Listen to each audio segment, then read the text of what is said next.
Sí. Ok. Bueno, pues bienvenidos todos con un poco de frío, ¿verdad? Dice Rosita algo. Un poquito, ok. Pues qué bendición el poder estar aquí, poder cantarle al Señor. Y quiero continuar con lo que hace una semana comenzamos, el estudio que le puse así, la necesidad sobre una reforma o la necesidad de una reforma. Esta es la parte 2. Y hace una semana mencionábamos que Jesús hizo una promesa, que Él iba a edificar su iglesia y que aún las puertas del Hades o del infierno no prevalecerían contra ella. Ujú. Y en ese sentido mencionamos de que a lo largo de la historia hemos visto, y la historia testifica cómo es de que la iglesia ha sobrevivido ante muchos ataques que incluso algunos de nosotros puede ser que ni siquiera lo hayamos mencionado. Y hoy quiero precisamente continuar en este sentido porque yo soy de los que piensa que realmente la iglesia en nuestros días necesita una reforma. ¿Por qué necesita una reforma? Porque pues apenas el domingo pasado, 12 de octubre, pues se celebra o es el aniversario conmemorativo del descubrimiento de América. Este, Cuando se descubre América, llega el Evangelio, pero llega un Evangelio distorsionado. Ujú. O sea, en 1492, que es cuando oficialmente se supone que se tiene la fecha del descubrimiento de América, pues a los pocos años, estamos hablando de que en 1517 se realizó la reforma en Europa. Ujú. Estamos diciendo que a menos de 20 años, o un poquito entre 20 años, llegó, pero esa reforma, o sea, esa situación ya no llegó hasta acá, hasta América. Ujú. Entonces, el evangelio llega distorsionado aquí, llega ya con algunas situaciones que por eso es necesario que en 1517 hombres como Lutero y algunos más se levantan y básicamente ellos, y entendamos lo siguiente, Lutero era alguien que formaba parte de lo que en ese entonces se conocía como la Iglesia Católica, nada más. Hace un domingo les decía yo, nosotros debemos de entender en el sentido de que nosotros también somos católicos, pero no católicos romanos, porque la palabra católico quiere decir universal. Ujú. Y en ese sentido, nosotros como cristianos evangélicos somos universales, ajá, pero no somos romanistas. Ajá, eso lo debemos de entender. Ahora, y obviamente no me quiero pasar hasta 1517, sino que yo quiero que comprobemos con datos de la historia cómo es de que la iglesia ha sufrido diferentes ataques, pero Dios sigue edificando y guardando su iglesia. Ujú. Entonces, vuelvo a repetir, Dios ha edificado la iglesia a lo largo de toda la historia. Y a pesar de que la doctrina y sobre todo doctrinas fundamentales han sido atacadas, Dios ha usado a hombres y mujeres que se han parado en la verdad y han defendido, o sea, han defendido lo que dice la Escritura. Y eso lo vemos desde el primer siglo. Las doctrinas fundamentales fueron atacadas. ¿Cuáles son esas doctrinas fundamentales? Por ejemplo, la deidad de Cristo. Esa es una doctrina fundamental dentro del cristianismo. ¿Qué otra doctrina fundamental? La salvación por gracia. O sea, si alguien quiere añadir obras, ahí hay un problema. Y esa es una doctrina fundamental. Porque dice Efesios capítulo 2, versículo 8, que nosotros somos salvos por gracia, por medio de la fe. Ujú. Entonces, eso es algo importante. ¿Qué otra doctrina fundamental fue atacada desde el primer siglo? La resurrección de Cristo. Ujú. El hecho de que algunos nieguen, la resurrección de Cristo o que se trate de negar la resurrección de Cristo, ese es un problema. ¿Por qué? Porque Pablo le escribe a los Corintios en el capítulo 15 de su primera carta, dice, porque si no resucitó Cristo, vana es nuestra fe. Ujú. Entonces, pero desde el principio fue atacada. ¿Qué otra doctrina fundamental fue atacada? La naturaleza de Cristo. O sea, cuando hablamos de la naturaleza, estamos hablando de que Cristo, cuando estuvo aquí en la tierra, era plenamente hombre y plenamente Dios. Ajá, y tal vez otro día podemos ahondar en esto, pero ¿a qué me refiero con eso de que era plenamente hombre y plenamente Dios? Vemos pasajes en la Escritura en la cual nosotros vemos, por ejemplo, a Jesús teniendo hambre. ¿Eso habla de qué? Era plenamente humano. Ujú. Cuando en una ocasión se acuerdan que los discípulos estaban en una barca, Jesús estaba durmiendo. ¿Por qué dormía? Porque era plenamente humano, plenamente hombre. ¿Por qué decimos que era plenamente Dios? ¿Se acuerdan, por ejemplo, la predicación del domingo, en la cual veíamos cómo es de que no había necesidad que nadie le dijese lo que pensaban los hombres? ¿Por qué? Porque es Dios. Ajá. Porque el único que puede saber todas las cosas es Dios. Entonces, eso testifica de la naturaleza de Cristo, plenamente Dios, plenamente hombre. Esas doctrinas que acabo de mencionar, entre otras, fueron atacadas desde el primer siglo.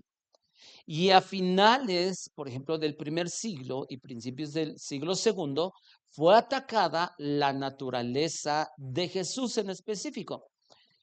En realidad, cuando uno echa un vistazo a la historia de la iglesia, podemos decir que prácticamente en los 3 primeros siglos la iglesia sufrió una ola de herejías, por lo cual pastores, escritores, teólogos y apologistas se enfocaron en defender la verdad de la palabra de Dios. Ahora, cuando estoy diciendo escritores, es de que hubo hombres que escribieron libros para defender doctrinas fundamentales, pastores, y acabo de mencionar una palabra que a lo mejor puede ser, o quiero asegurarme que realmente la entendemos.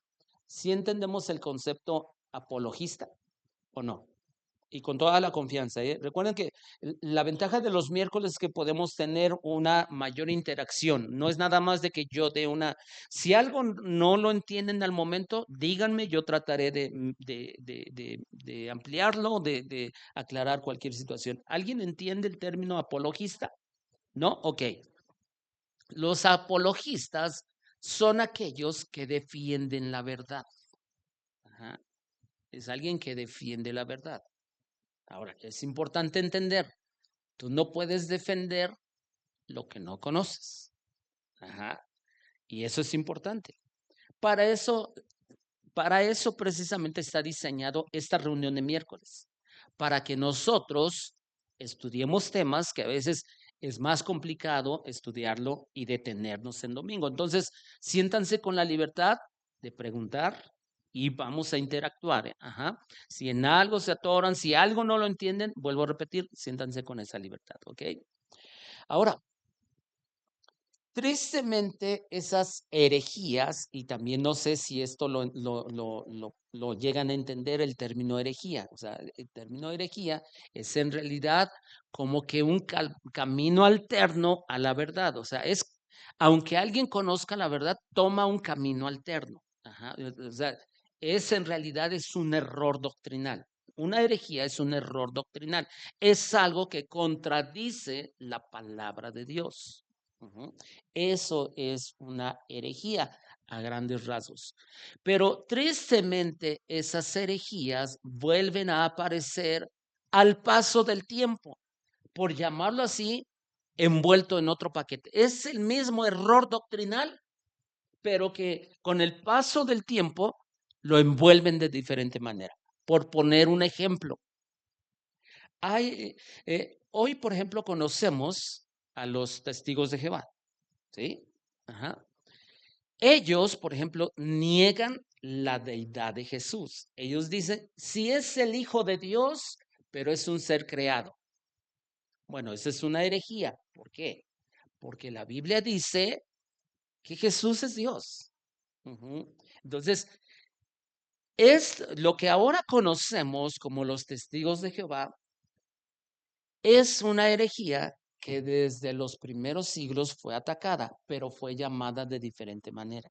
Les vuelvo a repetir, las herejías se han levantado, una ola de herejías desde el principio de la iglesia, pero que a lo largo de la historia de la iglesia vuelven como que a revivir esas herejías, esos errores doctrinales, y nada más que se les llama de diferente manera. ¿Ok? ¿Voy bien hasta ahí? Ok, ahora, algunos, y aquí es donde voy a entrar un poquito más y no voy a ahondar mucho, pero sí voy a mencionar cómo se les llamaba a ese tipo de herejías. No voy a ahondar, vuelvo a repetir, pero en esencia voy a decir de qué se trataba, ¿ok? La herejía. Algunos, como los ebionitas. Ebionitas, se escribe Ebionitas.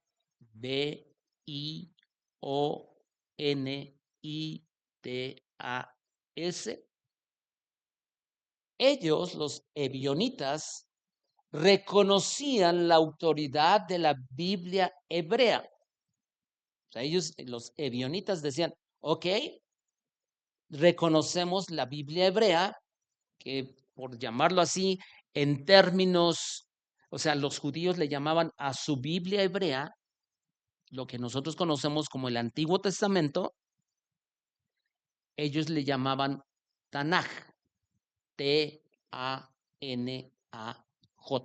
Tanaj, ¿no? Tanaj. Y ellos, los ebionitas, pretendían que se guardara la ley de Moisés. La ley de Moisés. Ahora, yo no sé cuántos de aquí sabemos cuántos mandamientos tiene la ley de Moisés. No, 613. Esos son los 10 mandamientos. O sea, ya cuando sube Moisés y le da las tablas de la ley, ahí sí son los 10 mandamientos. Pero la ley de Moisés tiene 613 mandamientos. Ahora, sí, Rosita. Ok, ahora, pregunta. ¿Ustedes creen que alguien podía o ha podido cumplir toda la ley de Moisés? No. De hecho, cuando nosotros revisamos tan solo los 10 mandamientos, como acaba de decir Rosita, ¿quién no ha violado esos 10 mandamientos? Todos. Todos hemos violado los 10 mandamientos. De hecho, es una de las maneras que uno puede incluso evangelizar. Porque hay personas que dicen, bueno, no conozco la Biblia, pero sí me acuerdo más o menos de los 10 mandamientos. Ah, ok. Y recuerdo en una ocasión que estaba yo hablando con un hombre y le digo, ¿tú has violado los 10 mandamientos? Y me decía él, no. Le digo, yo te puedo asegurar que sí. Un mandamiento que dice así, no adulterarás. Y dice, yo nunca he adulterado. Le digo, mira, depende cómo entiendas tú que es adulterar. Porque adulterar en el Antiguo Testamento, Dios condenaba el hecho de que un hombre tuviera relaciones sexuales con alguien que no fuera su esposa. Eso se llamaba adulterio. Pero Jesús dijo en Mateo 5, dice, de cierto, bueno, oíste que fue dicho, no adulterarás, pero yo les digo que cualquiera que mirare a una mujer y la codicia en su corazón, ya adulteró con ella. En otras palabras, no, o sea, en el Antiguo Testamento se juzgaba el acto. En el Nuevo Testamento, o según Jesús, se juzga ¿qué? La intención. ¿Mm? recuerdo que ese día que le dije eso a este hombre, le digo, ¿alguna vez has visto a una mujer que no es tu esposa y la has codiciado? Y me dice, bueno, sí, has violado la ley de Moisés.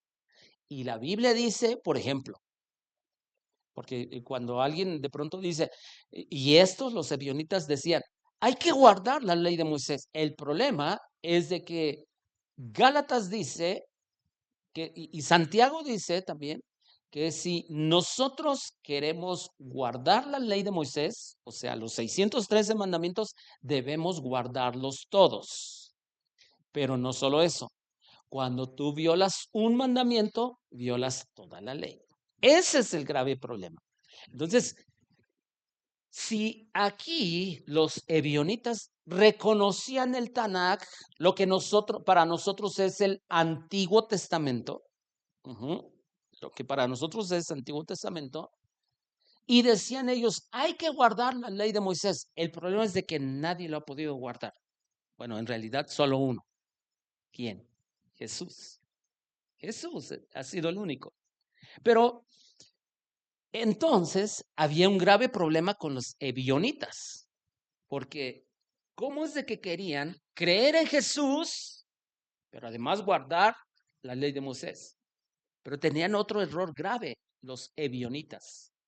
Decían que Dios, el Padre, adoptó a Jesús en su bautismo, que lo adoptó en ese momento. Ahora, ahí hay un grave problema, porque ya dijimos Jesús es Dios. ¿Se acuerdan? Jesús es Dios. Juan 1:1 nos los dice.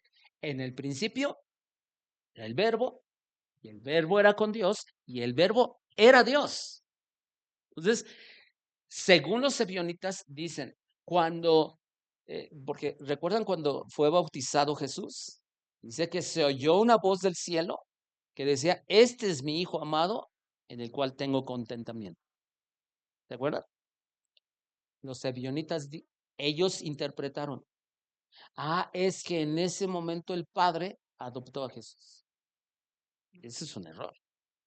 Ese es un error, si lo entendemos. Ahora, no solamente eso, los ebionitas, por esa razón de que según ellos adoptó el Padre a Jesús en su bautismo, rechazan, por lo tanto, el nacimiento virginal y la preexistencia de Cristo.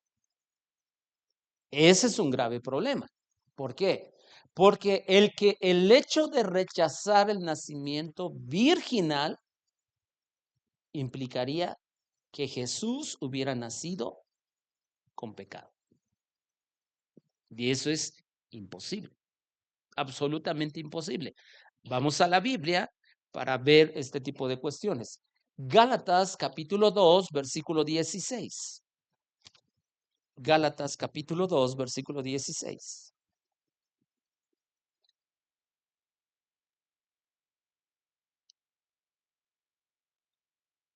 Si se les hace más fácil anotar solamente y checarlo nada más en las pantallas, no tengo ningún problema. ¿Sale? Gálatas capítulo 2, versículo 16. Acuérdense, los ebionitas decían, tenemos que guardar la ley de Moisés. Pero ¿qué dice la Biblia? Gálatas 2:16. ¿Quién lo puede leer en voz alta, por favor?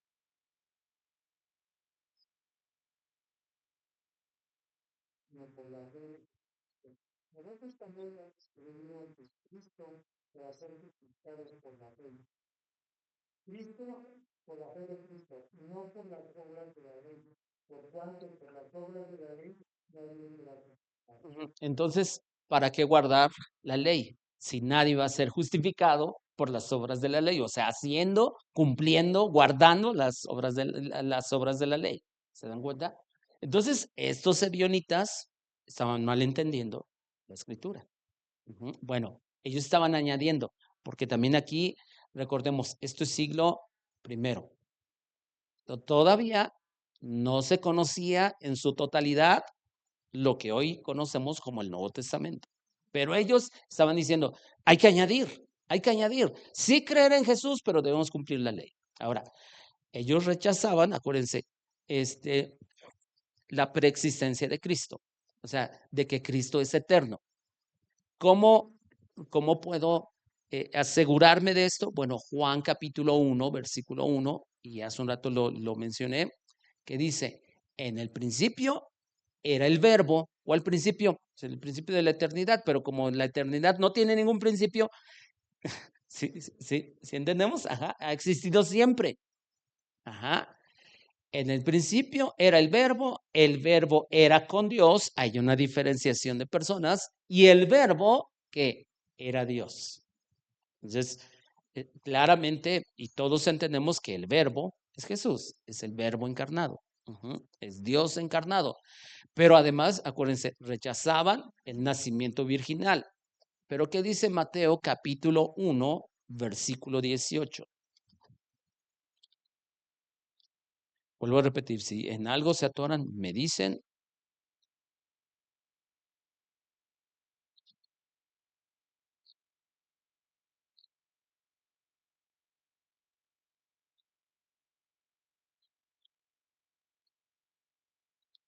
Quien guste lo puede leer en voz alta, por favor.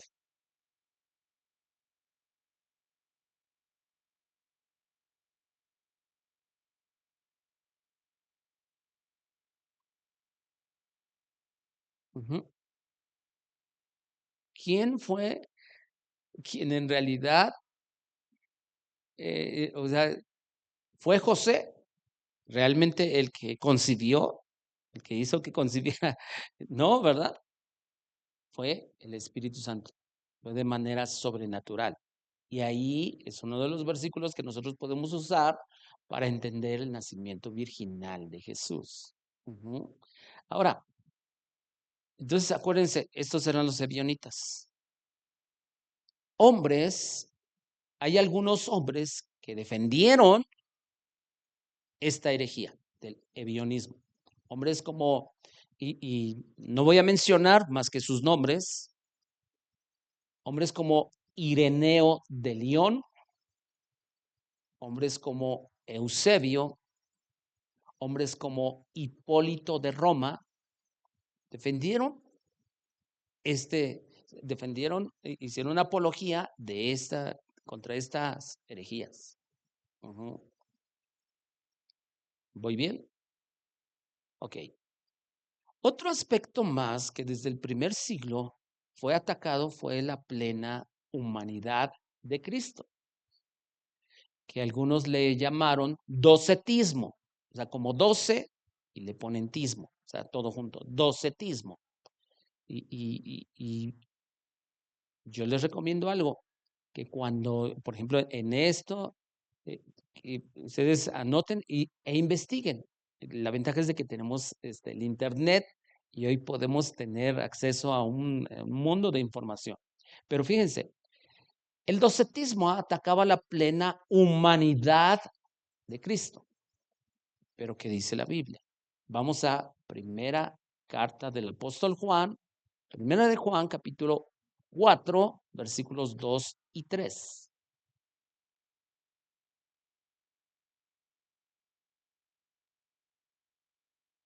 Y vuelvo a repetir, ¿cómo defendemos la plena humanidad?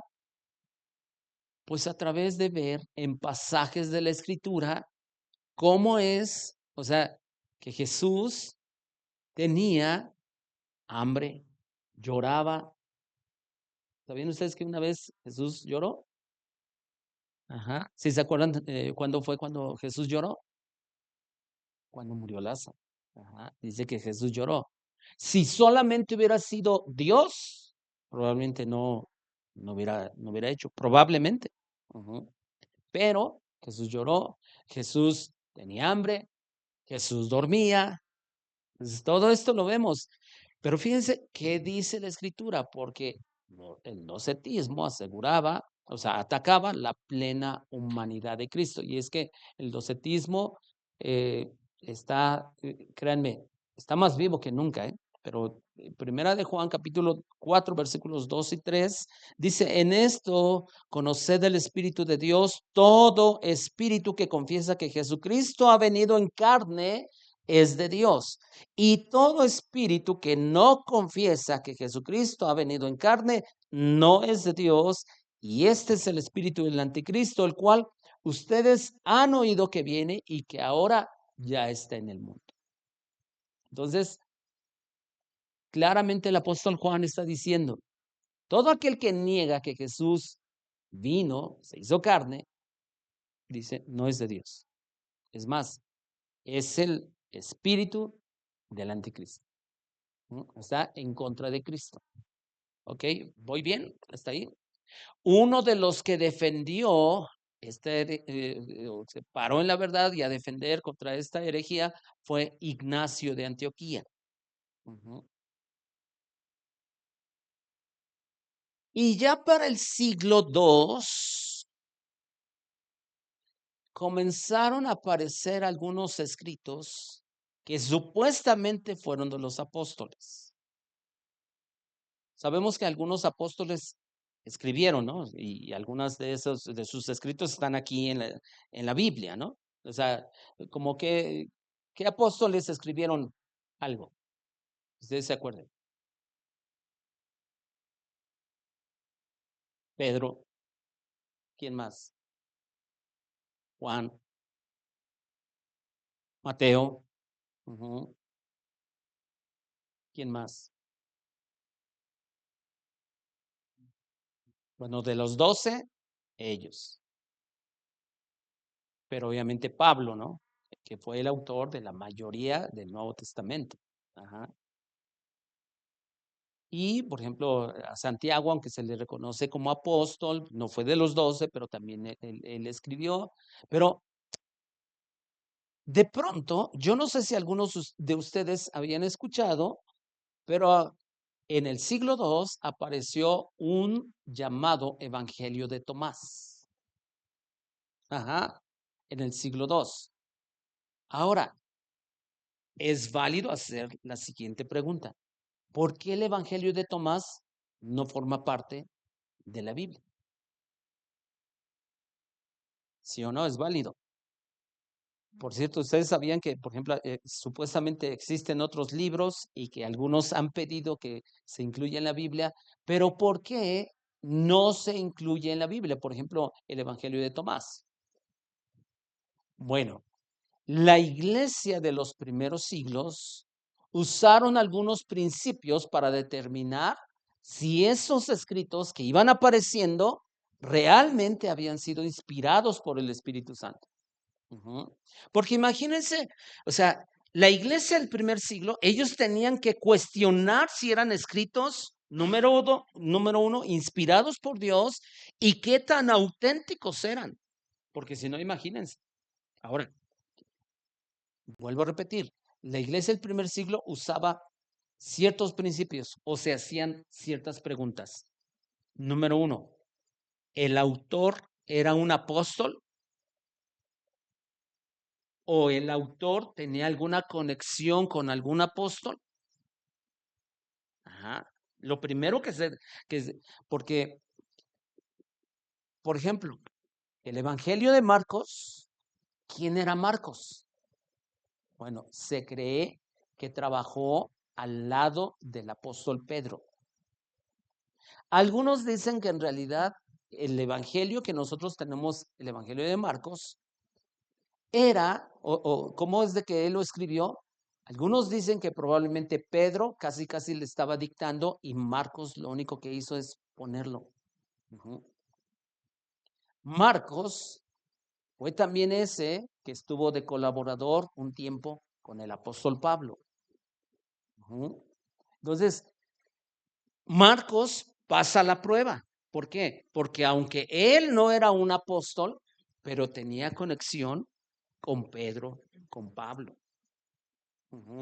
Entonces, pero en el caso de este supuesto evangelio de Tomás, y además les voy a decir otra cosa, porque ese era el primer criterio. El segundo, ¿estaba el libro siendo aceptado por la iglesia en general?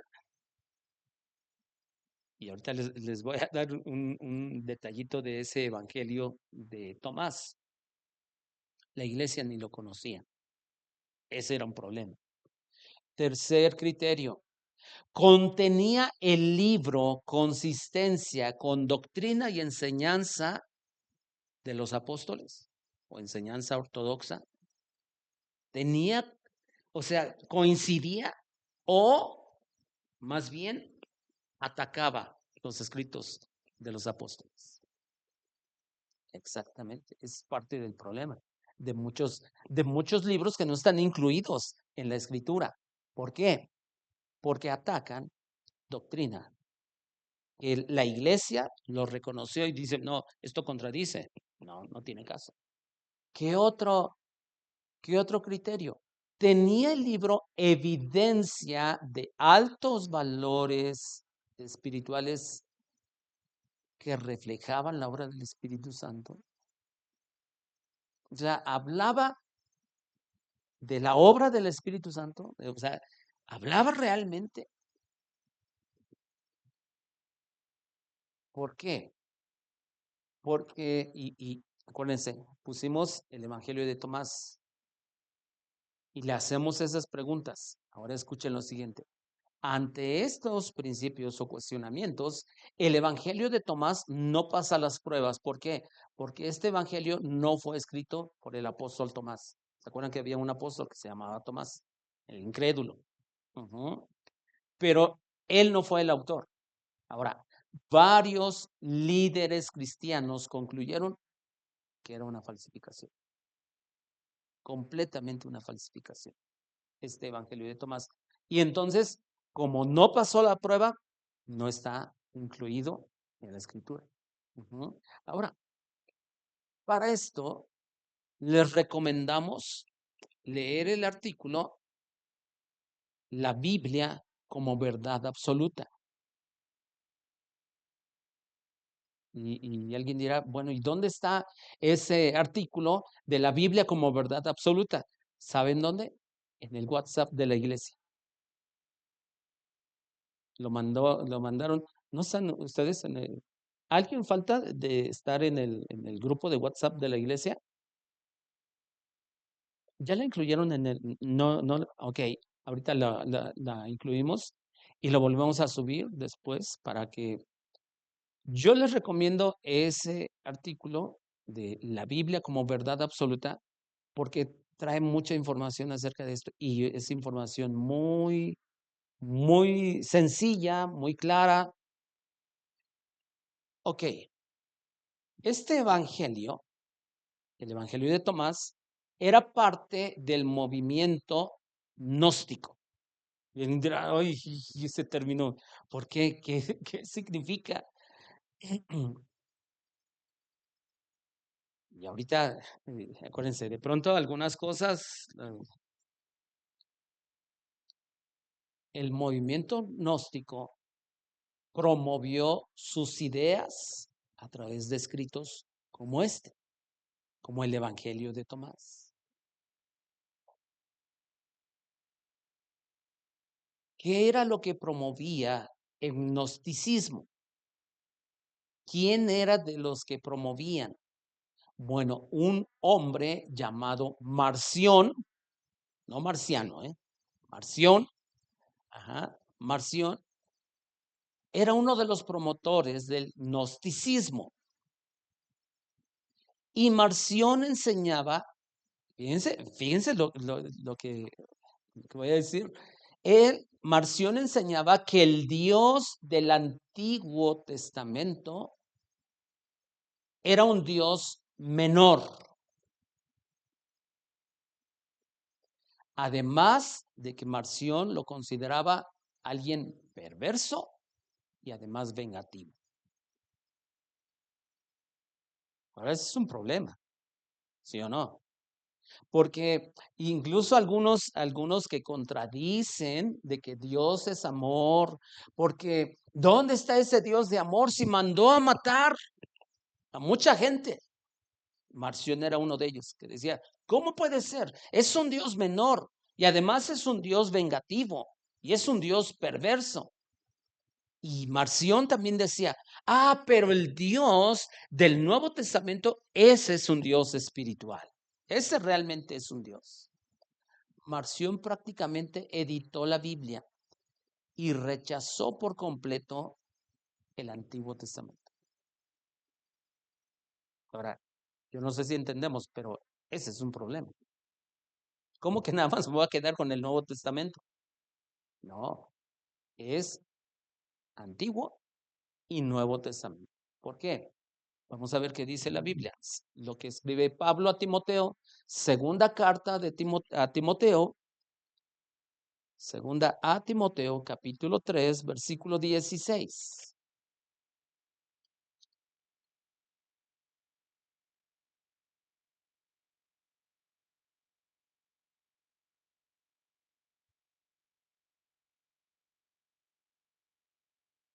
¿Quién lo puede leer en voz alta, por favor?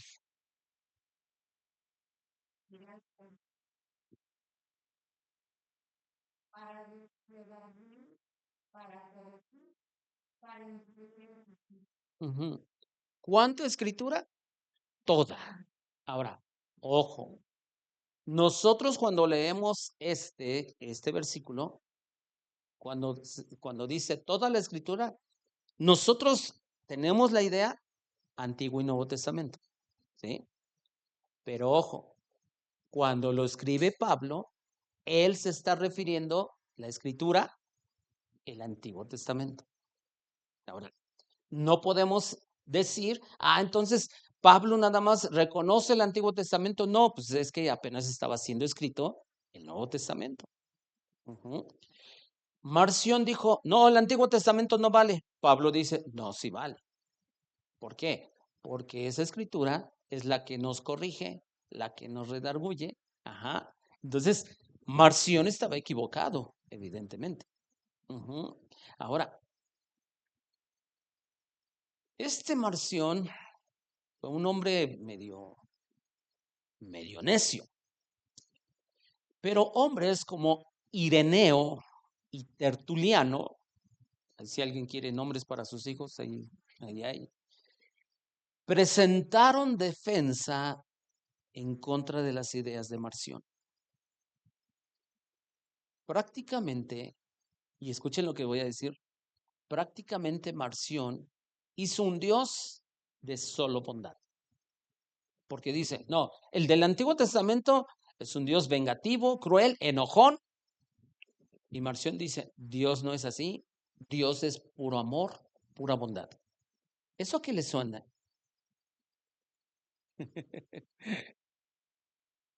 Mucho del evangelio que hoy se predica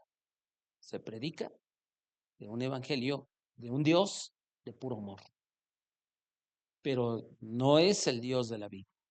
Dios es amor, pero no es exclusivamente amor.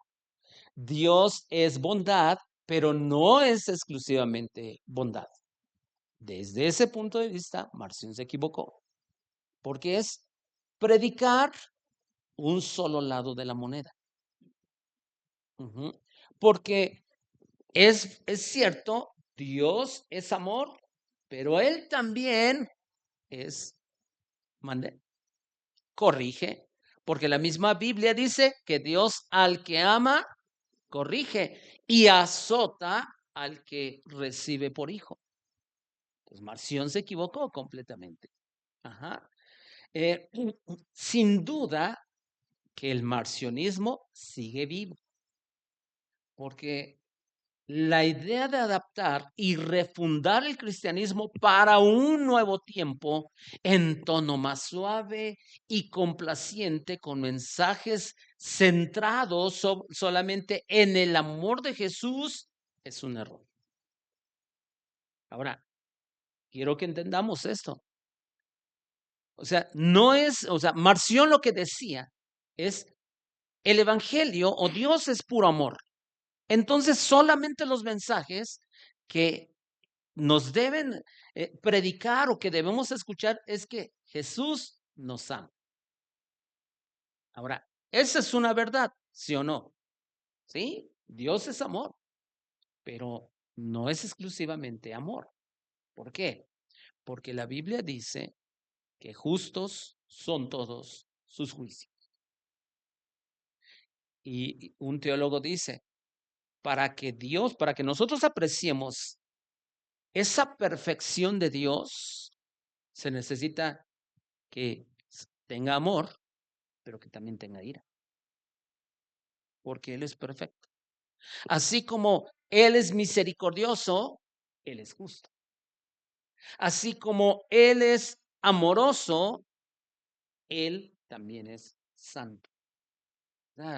Es un Dios perfecto, absolutamente perfecto. Ahora, ¿cómo es de que Marción solamente reconocía el Nuevo Testamento? ¿Cómo? Si Jesús reconoció el Antiguo Testamento como palabra de Dios. Vamos a Lucas capítulo 24, versículo 27. Lucas 24, 27.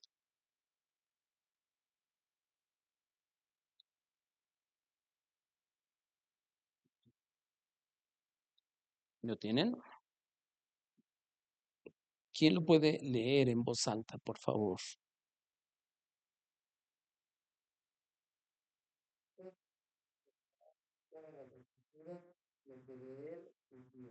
Fíjense, y comenzando desde Moisés, la ley, y siguiendo por todos los profetas, les declaraba en todas las escrituras, acuérdense, escrituras, lo que ellos están entendiendo es Antiguo Testamento. Dice, lo que de él decía. Entonces prácticamente Jesús está dando por válido, dándole autoridad a los escritos del Antiguo Testamento. ¿Cómo es de que Marción dice, no, puro Nuevo Testamento? Porque Dios es amor, puro amor. Ese es un problema.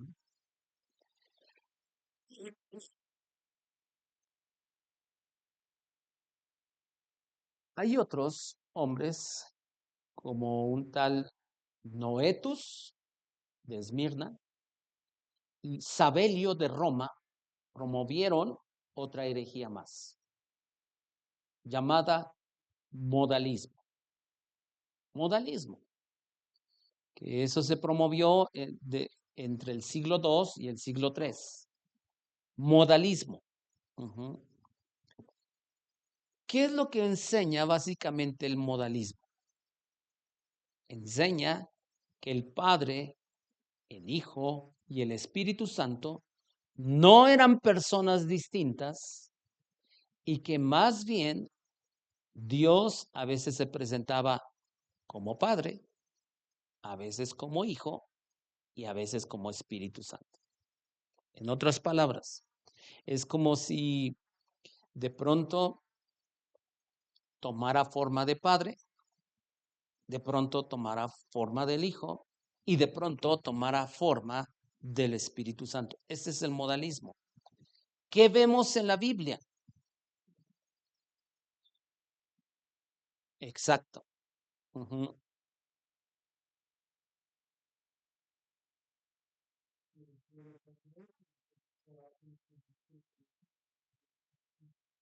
Ajá. Y tal vez esa sea el pasaje bíblico más contundente donde hay una diferenciación de personas. ¿Por qué? Porque como bien lo explica Marquito, Jesús está ahí siendo bautizado. Se oye una voz del cielo. O sea, Jesús no de pronto apareció en el agua y de pronto se fue al cielo y de pronto descendió. No, no. Eh, o sea, son tres personas en una sola esencia. Ujú. O sea, pero el modalismo dijo, no, no, no, no, no, pero es que hay muchísimos pasajes que hablan acerca de eso. Ya lo mencionó Marquito en Mateo 4 o Lucas 4, pero también vamos a ver Primera de Pedro, capítulo 1, versículo 2, y gracias Marquito, de verdad es el mejor pasaje donde tú dices, ¿cómo lo refuta? ¿Verdad? ¿Cómo lo refutan? Pero Primera de Pedro, capítulo 1, versículo 2, vamos ahí porque también ese para mí es de los más contundentes también, porque pongamos atención y aquí hay una diferenciación de personas. Vean, ¿quién lo puede leer? Primera de Pedro, capítulo 1, versículo 2.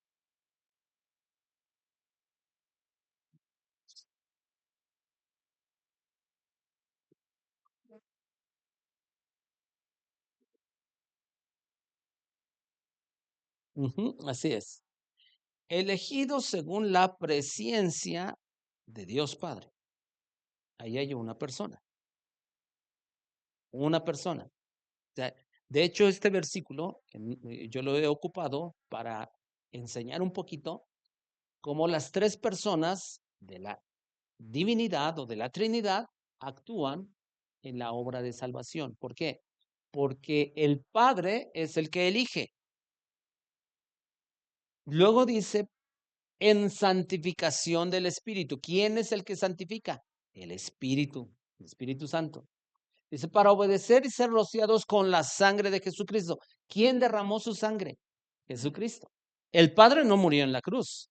El Espíritu Santo no murió en la cruz. Pero los tres son uno. No es que, bueno, porque algunos dicen, híjole, es que tengo un problema.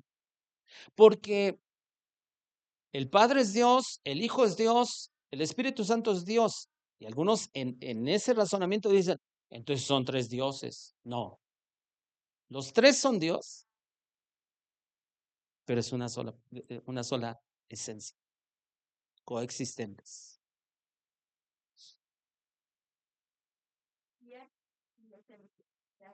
El Espíritu nos ha hecho santos. Como resultado, ustedes lo obedecieron y fueron limpiados por la sangre. Ujú. Así es, así es. Entonces, también este versículo es de los más claros y que entonces, ¿cómo es de que el modalismo surgió? Bueno, por no entender esto. Ahora, ojo, y yo aquí les voy a decir, no es tan fácil, bueno, o sea, eh, necesitamos de pronto estudiar un poquito más para poder explicar esto de la Trinidad. La Trinidad es la doctrina opuesta al modalismo. Ujú. Y no siempre es fácil entender o tal vez no entender, explicar la Trinidad. No es fácil. Ajá. Y no me quiero meter ahorita en ese tema porque sería... y yo sé, miren, yo sé que ahorita les estoy dando mucha información y que de pronto nombres que a lo mejor ni siquiera habíamos escuchado, ¿no? Como que Hipólito, Ireneo y bueno, sé que es mucha información, pero créanme que lo hago para que nosotros todavía apreciemos más cómo la iglesia ha sido edificada, cómo Dios ha cumplido su promesa. Jesús dijo, yo edificaré mi iglesia y las puertas del infierno no prevalecerán contra ella. Y Él lo ha cumplido. ¿Por qué? Porque ha usado a hombres para defender la verdad. Y Él sigue edificando la iglesia, a pesar de que han atacado todas esas doctrinas. Ajá. Tertuliano fue el primero en escribir y defender la Trinidad. Ahora,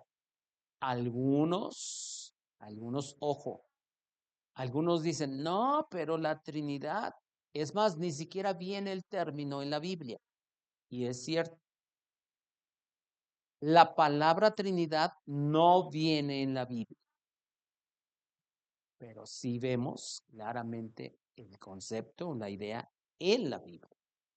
Y vuelvo a repetir, no me quiero meter en eso, pero y hay maneras de defender muy fácil esa doctrina que es fundamental, que es la Trinidad. De hecho, Tertuliano fue el primero en usar precisamente esa palabra Trinidad. Y probablemente Tertuliano fue el hombre que más defendió la fe cristiana del gnosticismo. O sea, el gnosticismo promovía también esto del modalismo. De que no, No son diferentes personas, es uno solo, pero tan solo es como si alguien viniera y se vistiera de pronto, que yo me apareciera con esta ropa, iría yo y me fuera yo con otra ropa, pero soy yo mismo. O sea, es para entender el modalismo. Ahora, fíjense, y yo creo que con esto lo termino. Tertuliano estaba en contra del bautismo de niños. Ya desde ahí empezaba la idea del bautismo de niños. Y Tertuliano dijo, no, no, porque él argumentaba que los niños no tenían edad suficiente para arrepentirse y creer. Y eso es cierto, ¿no? Y digo, ustedes saben que, por ejemplo, el catolicismo romano, ellos bautizan a niños, ¿no? Pero no son los únicos. ¿Saben ustedes que en iglesias cristianas también hay? Por ejemplo, unos de ellos son los presbiterianos. Sí, algunos, pero la mayoría no. Pero los presbiterianos específicamente, sí. Ahora, ¿cuál sería nuestro argumento? Como el de Tertuliano. Porque acuérdense algo, por ejemplo, Juan el Bautista dice que bautizaba y la gente confesaba sus pecados. Yo soy de esa postura que creo que debemos bautizar en agua a alguien que realmente ya tiene noción de lo que es pecado y que él se ha arrepentido de sus pecados.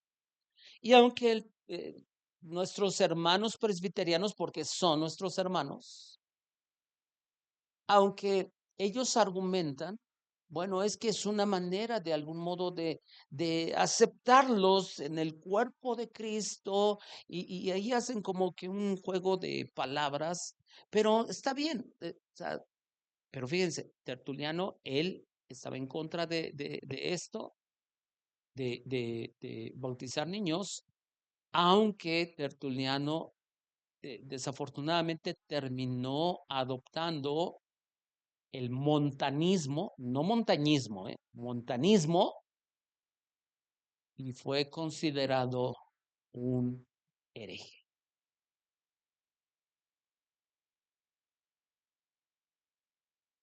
Les adelanto solamente lo siguiente del montanismo.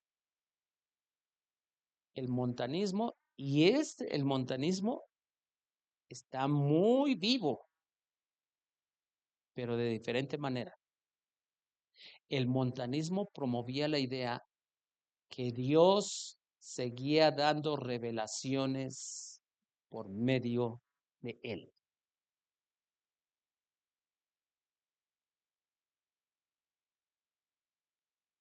Y él decía, Jesús va a traer a la nueva Jerusalén en la ciudad de Frigia.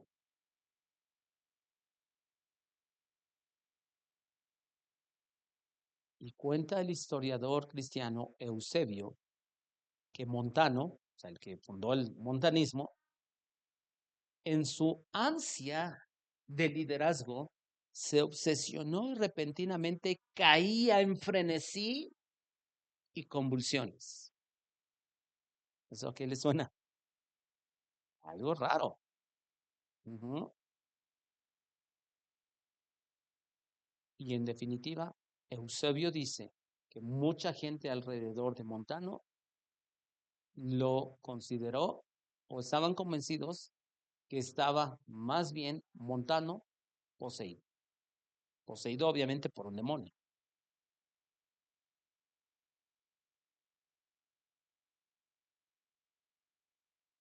Montano decía ser la encarnación del Espíritu de verdad del que habló Jesús. ¿Se acuerdan que en Juan Jesús dijo que iba a venir sobre ellos el Espíritu de verdad, el cual les guiaría a toda verdad?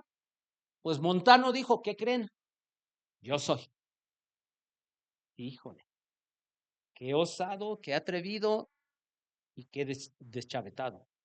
porque él se estaba adjudicando algo que solamente al Espíritu Santo le corresponde. Los seguidores del montanismo aseguraban estar inspirados, que sus palabras de revelación tenían tanta autoridad como las escrituras. En otras palabras, los seguidores de Montano decían, Dios me da mis revelaciones y tienen que apreciarlas exactamente igual que lo que dice la Biblia. Es un problema. ¿Se acuerdan que es algo que yo he hecho énfasis? Hermanos, no, o sea, no creamos a todo el que se pare detrás de un púlpito.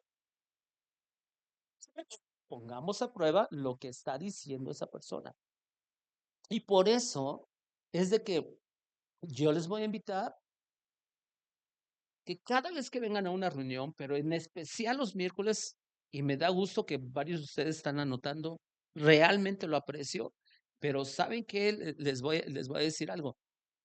Les voy a invitar a que incluso todo lo que ahorita yo les estoy diciendo, lo investiguen ustedes. Y a lo mejor me van a decir, oiga, no, no es cierto, esto yo lo investigué y no es cierto. Y es que siempre es bueno hacer eso, les voy a decir por qué. Hace una semana estaba yo viendo, me acordé, me salió lo de una predicación de un hombre que dice que Dios luce en milagros, que en su iglesia cae polvo de oro, que caen diamantes, y de pronto, en una enseñanza que yo me metí, mi familia dice que soy chismoso, más bien me gusta investigar, pero recuerdo que estaba dando su enseñanza y empezó a decir, su tema era que iba, o mejor dicho, iba a enseñar supuestamente cómo profetizar con el cuerpo, con cada parte de su cuerpo. Según él, que profetizas hasta con el estómago, que profetizas con las manos. Y me llamó algo la atención cuando él decía, ¿sabían ustedes que la palabra mano en el hebreo significa? Y empezaba a dar sus significados. Pero pues yo tenía mi teléfono ahí al lado. Yo tengo, consulto una página donde directamente tú puedes ver si real el significado de esa palabra en el idioma original y vienen los significados. Entonces, empiezo a escuchar y empiezo a comparar lo que él decía. Y no recuerdo si estaba mi hija o alguien. Le dije, no es cierto, ese no es el significado. Pero ¿qué pasa? Y yo recuerdo muy bien, el auditorio, o sea, la gente que estaba ahí, empezaba, el predicador estaba diciendo, este es el significado, y esto, aquello, y los del auditorio estaban ahí emocionados, diciendo, ay, sí, gloria a Dios, y esto, aquello, pero les estaba enseñando una mentira. Por eso, hermanos, tengamos cuidado. No todo, les voy a decir, mucho tiempo llevo diciendo esto, no crean todo lo que se les dice, incluyéndonos a nosotros, incluyéndome a mí. No lo crean, investiguen. Hoy tenemos la facilidad de tener un teléfono inteligente que a veces es más inteligente que nosotros porque no lo sabemos usar, pero hay manera de investigar, de ver si realmente lo que nos están diciendo es cierto. Ujú. Entonces, de verdad, tengamos cuidado con aquellos que dicen, Dios me reveló, me dio una revelación y ahora ustedes tienen que hacer lo que yo les digo porque es como si la Biblia lo dijera. Y recuerdo el caso de un hombre que cuando le cuestionaron, oiga, pero eso lo dice la Biblia. Ya sé que no dice la Biblia, pero yo lo digo. Y eso es algo muy peligroso. Pues, si tú quién eres, ¿no? Entonces, tengamos mucho cuidado. Hasta aquí le vamos a dejar. ¿Sale? Vuelvo a repetir, yo sé que de pronto este tipo de enseñanzas son difíciles, que es mucha información, Pero anoten, yo les recomiendo, anoten, y anoten a lo mejor hasta cosas claves, y que de pronto tengo que investigar, que Marción y que los ebionitas, quiénes eran, y que el gnosticismo, y que, o sea, pero ¿saben por qué enseño todo esto? Porque quiero que crezcan, que crezcamos todos.